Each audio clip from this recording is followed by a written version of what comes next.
இந்த படத்தோட ட்ரெய்லர் பார்க்கும்போது இது கண்டிப்பா ஒரு பிளாக் பஸ்டர் படம் தான் என் மனசுக்குள்ள ஒரு கிளி கத்துச்சுங்க. அது சரியா தான் கத்திருக்கு. அப்படி நான் பார்த்த படம் தாங்க நம்ம எஸ்கே ப்ரொடக்ஷன்ல ராதிகா மேம் நடிச்சு ரிலீஸ் ஆயிருக்க தாய் கிழவி. எல்லாருக்கும் ஒரு முக்கிய அறிவிப்பு.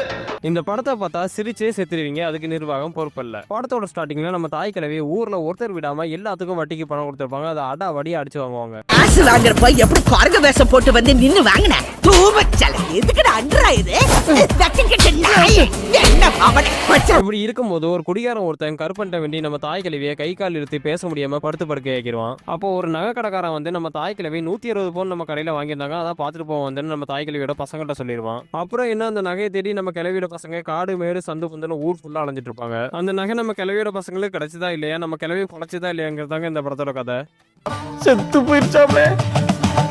இந்த படத்துல ஹைலைட்னு சொல்லணும்னா நான் எதாங்க சொல்லுவேன், இந்த படம் மொத்தமே ஹைலைட் தாங்க.